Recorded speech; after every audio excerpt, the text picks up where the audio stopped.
wigeze wibaza impamvu hari abagabo bafite ubwanwa bushashagirana nk'igitangaza, abandi bikabananira? Ese byaba ari amaraso, amavuta cyangwa hari ubundi bumenyi bw'ibanga?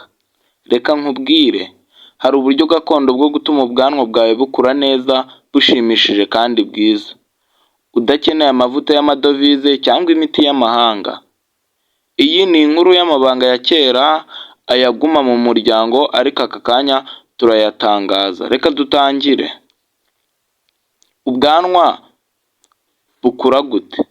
Mu muco wa kinyarwanda ubwanwa bwafatwaga nk'ikirango cy'ubugabo, ubwitonzi n'icyubahiro. Ariko hari ibanga ry'uwari ufite ubwanwa burebure, bwiza kandi buteye amabengeza. Uburyo gakondo bwo kubwitaho no kubuteza imbere. Dore ibikoresho byifashishwa mu gutuma umuntu agira ubwanwa, cyangwa se hakoreshejwe ibintu bisanzwe, maze nawe ukagira ubwanwa, yaba weho utari ubufite cyangwa umuntu wese uba wifuza kugira ubwanwa. Hari icyo bita amavuta ya muringa, afasha mu gutuma imisatsi ikura vuba vuba kandi neza. Umutobe w'igitunguru cy'umutuku, abaturage ba kera cyangwa se abagabo ba kera bashyiragaho buri joro, ukagira impumuro mbi ariko bigatanga umusaruro. Uyu mutobe w'igitunguru barawufataga bakawushyira ku bwanwa cyangwa se aho wifuza ko hazamera ubwanwa nijoro ugiye kuryama. Ku mwanya wa gatatu turahasanga ifu ya kawunga ivanzwe n'ubuki. Ikoreshwa nka masike ku gitsitsino cyangwa se icyo bita chin, igatuma uruhu rubona imyunyu ngugu. Ku mwanya wa kane turahasangaho gusiga amavuta y'inka yavuzweho amasengesho. Bavugaga ko bafite umwuka karemano uteza imbere ubwanwa. Gusa ibi ntago wabishingiraho cyane. Mbese ibi birakora?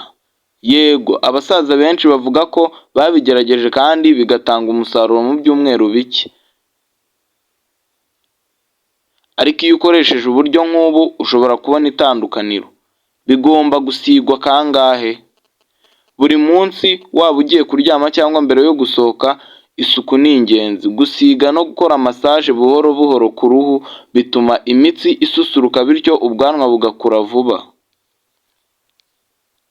Ese nawe uri umwe mu bifuza gutunga ubwanwa nk'ubwa Rick Ross cyangwa ubwa sebukwe w'umukobwa ushaka? Nta nzira y'ubusamu, ariko dufite inzira ya gakondo. Niyo mpamvu tugusaba, kora subscribe kuri iyi channel, kanda like kandi uyisangize abandi basore bifuza kurimba mu buryo bwa kinyarwanda.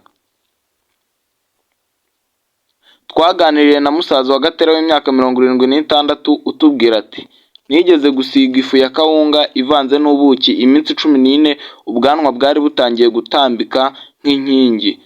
Kugeza n'uyu munsi ndacyabukunda kandi ndabufite. Ubwanwa si impano y'amaraso gusa, ni ubushishozi, kwiyitaho n'urukundo rwo gukoresha ibyawe. Niba ari hano biragaragara ko ubishaka. Ubwo wageze hano rero ukaba ubishaka, witinda. Kora subscribe ubu, kuko ubutaha tuzavuga ku buryo bwo gutuma busa neza no kubugira bwiza kandi butava irangi cyangwa ngo buvuvuke.